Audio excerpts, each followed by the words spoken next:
when you were told to play this kind of director that was out of control, could you relate to any experiences you've had?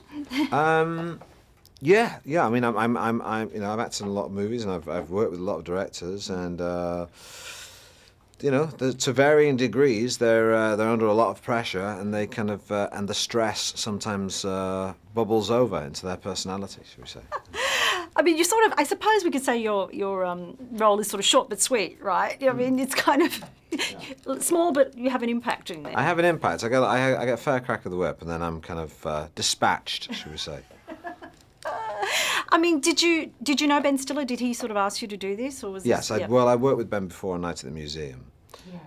And you're doing the sequel too, aren't you? I'm doing the sequel. Yeah, and yeah. So and before that, Ben had been very nice about my my British work that he was familiar with, and so he came and he tracked me down in England and said that he wanted to, took me for dinner and said he wanted to work with me. Yeah.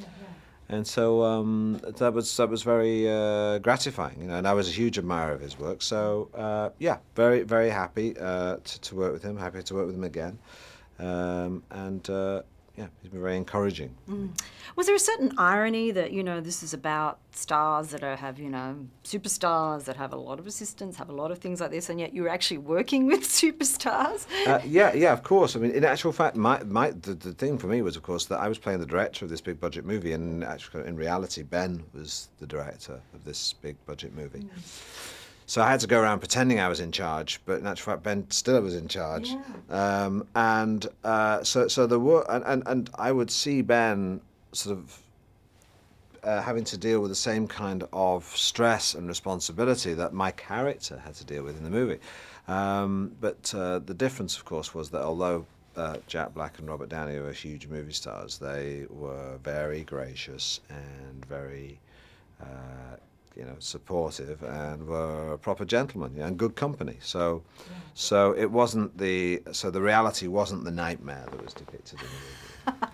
But there is some reality to that. I mean, of course, there's lots of huge egos in Hollywood. Of course, yeah. We know that. Yeah. Yeah. Do you live here now? Is this sort of your base now? No, I spend a fair proportion of the year. I like to say about a third of the year, and I spend most of the time in the UK, still doing my work there. So. Yeah.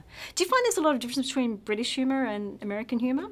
There are differences. There's definitely differences. I'm doing a live show in the UK in the fall, and that's actually a lot of humour in that would not translate to the US. But having said that, there's also a lot of commonality and things we share in common, and we share the same language, the same pop culture. References in both countries, so I think there's more similar than different, I think. I suppose a movie like this is really funny to people that are in the industry, but do you think that sort of people are so well versed now with the whole Hollywood thing that this is really amusing to everyone? Yeah, I think people know how it works. There's lots of gossip magazines. They know about agents. They know about publicists. They know how that there is a sort of a machine behind the movie. You know, people are not so stupid that they think movies just appear at their local cinema. They know there's a whole process that gets it there. And they know how films are made these days, especially with, like, everyone's got a video camera. They sort of, you know, people, it's becoming more revealed, the process. So so I think it will appeal. I mean, I think if you are in the industry, there's an added pleasure. Yeah. But generally speaking, I think it's got a broad appeal because it's got you know, it's got good broad slapstick gags, and it's got some clever jokes too. Yeah.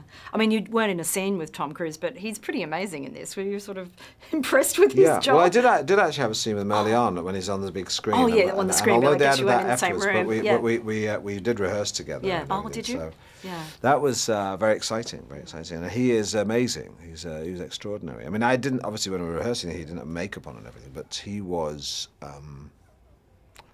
very impressive and very intimidating, which he was supposed to be.